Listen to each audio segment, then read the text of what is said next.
क्या मौत वाकई में हर चीज का अंत है, या फिर ये किसी अनजान सफर का दरवाजा है? ये एक ऐसा सवाल है जो हजारों सालों से इंसान को परेशान करता आया है। तो चलिए आज चलते हैं भारत के प्राचीन उपनिषदों की दुनिया में, जहां इस सबसे बड़े रहस्य को समझने की कुछ सबसे पहली और सबसे हिम्मत वाली कोशिशें की गई थीं। यही वो सवाल है ना, जो हर दौर में हर सभ्यता में पूछा गया है। एक ऐसा सवाल जिसने बड़े बड़े ऋषियों और दार्शनिकों को सोचने पर मजबूर कर दिया। और मजे की बात यह है कि इस गहरे सवाल का जवाब एक बहुत ही पुरानी कहानी में छिपा है। एक ऐसी कहानी जो आज भी हमें रास्ता दिखा सकती है। जी हाँ, ये कहानी है एक छोटे से लड़के की, जिसका नाम था नचिकेता। एक ऐसा लड़का जिसमें इतनी हिम्मत थी कि वो खुद मौत के देवता से जा मिला। उसकी ये यात्रा कोई आम कहानी नहीं है, बल्कि ये आत्मज्ञान और अमरता का एक ऐसा पाठ है जो आज भी उतना ही सच है। तो ये जो कमाल का संवाद है, ये हमें मिलता है कठोपनिषद में, जो दुनिया के सबसे पुरानी दार्शनिक ग्रंथों में से एक है। ये कहानी है एक सच की तलाश करने वाले नौजवान नचिकेता और खुद मृत्यु के देवता यम के बीच हुई एक गहरी बातचीत की। एक ऐसी बातचीत जो हमें हमारे होने का मतलब समझाती है। तो कहानी शुरू होती है एक यज्ञ से। नचिकेता के पिता कुछ ऐसी गायों का दान कर रहे थे जो किसी काम की नहीं थी। नचिकेता को ये बात ठीक नहीं लगी। उसने बड़ी मासूमियत से पूछा, पिताजी, आप मुझे किसे दान देंगे? बार बार यही सवाल पूछने पर उसके पिता को गुस्सा आ गया और उन्होंने कह दिया, जा, मैंने तुझे मृत्यु को दिया। अब पिता का वचन तो रखना ही था, तो नचिकेता पहुंच गया यमलोक। लेकिन यम वहां थे ही नहीं, और उस छोटे से लड़के ने पूरे 3 दिन और 3 रातें बिना कुछ खाए पिए मौत के दरवाजे पर इंतजार किया। जब यम वापस आए तो एक अतिथि के इस अनादर पर उन्हें बहुत अफसोस हुआ, और उन्होंने प्रायश्चित के तौर पर नचिकेता को 3 वरदान मांगने को कहा। यम ने जो 3 वरदान दिए थे, वो सिर्फ कोई तोहफे नहीं थे। नहीं, वे असल में नचिकेता के विवेक और उसकी सोच की एक बहुत गहरी परीक्षा थी। आइए देखते हैं कि नचिकेता ने आखिर मांगा क्या। देखिए, पहले 2 वरदानों से ही पता चल जाता है कि नचिकेता कितना अलग था। उसने सबसे पहले अपने पिता के लिए शांति मांगी और फिर पूरी इंसानियत के लिए स्वर्ग का रास्ता पूछा। लेकिन असली बात तो उसके तीसरे और आखिरी वरदान में छिपी थी, जिसने सब कुछ बदल दिया। ये था नचिकेता का तीसरा सवाल, एक ऐसा सवाल जिसने खुद मृत्यु के देवता को भी एक पल के लिए चुप करा दिया। ये कोई मामूली जिज्ञासा नहीं थी, ये तो अस्तित्व के सबसे बड़े रहस्य को जानने की जिद थी। क्या मौत के बाद आत्मा बचती है? मैं सच जानना चाहता हूँ। अब यम इस सवाल का जवाब देने से हिचकिचाए।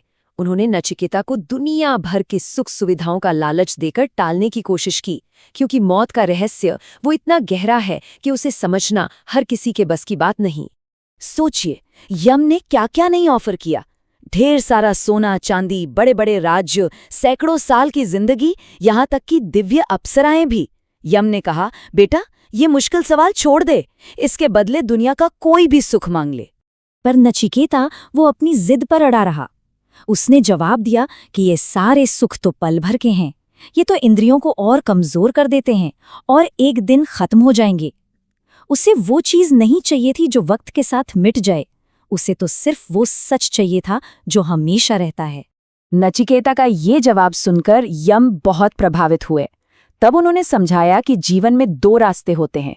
एक है प्रेय, यानी वो रास्ता जो फौरन अच्छा लगता है, जो मजेदार है। ये रास्ता आसान है, पर आखिर में दुख और बंधन की तरफ ले जाता है। और दूसरा है श्रेय, यानी वो जो हमारे भले के लिए है, जो हमें परम सत्य की ओर ले जाता है। ये रास्ता मुश्किल जरूर है, पर यही मुक्ति का रास्ता है, और नचिकेता ने बिना किसी शक के श्रेय को चुना था। तो अब जब यम को यकीन हो गया कि नचिकेता ही इस गहरे ज्ञान का सही हकदार है, उन्होंने आखिरकार वो राज खोल दिया। कहानी का वो पल आ गया जहां अमरता का रहस्य सामने आने वाला था। यम ने बताया कि जिसे हम मैं कहते हैं, वो असल में ये शरीर है ही नहीं। वो तो हमारे अंदर बसी हुई चेतना है, जिसे आत्मा कहते हैं। ये आत्मा न कभी पैदा होती है, न कभी मरती है। मौत तो सिर्फ शरीर की होती है, उस चेतना की नहीं। वो तो हमेशा से है और हमेशा रहेगी।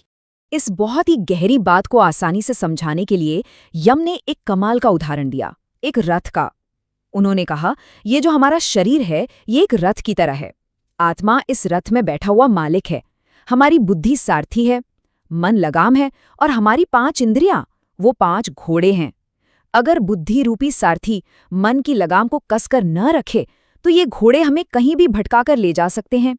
तो यम और नचिकेता के बीच हुई ये बातचीत सिर्फ एक कहानी बनकर नहीं रह गई।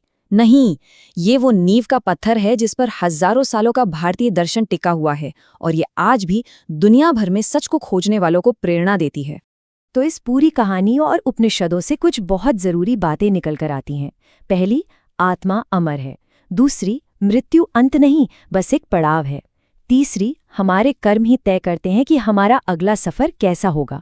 और सबसे जरूरी, अपने असली स्वरूप को न जानना ही सारे दुखों का कारण है और उसे जान लेना ही परम मुक्ति यानी मोक्ष है। और ये विचार सिर्फ किताबों तक ही सीमित नहीं रहे, ये उपनिषदों से निकलकर भगवत गीता में पहुंचे, फिर योग दर्शन का हिस्सा बने और 19वीं सदी में तो स्वामी विवेकानंद के जरिए पूरी दुनिया में फैल गए। ये एक ऐसी ज्ञान की धारा है जो आज भी बह रही है। इस आखिरी मंजिल को छांदोग्य उपनिषद एक बहुत ही खूबसूरत मिसाल से समझाता है। जैसे अलग अलग नदियां बहती तो हैं, पर समंदर में मिलकर एक हो जाती हैं, अपना नाम, अपना रूप सब खो देती हैं। ठीक वैसे ही जो सच को जान लेता है वो उस परम शक्ति में विलीन हो जाता है। और आखिर में हम वापस कठोपनिषद की उसी मूल बात पर आते हैं, जो इंसान ये जान लेता है कि वो ये शरीर नहीं बल्कि वो अविनाशी अमर आत्मा है, वो जिंदगी के हर डर, हर दुख से ऊपर उठ जाता है। वो फिर कभी शोक नहीं करता,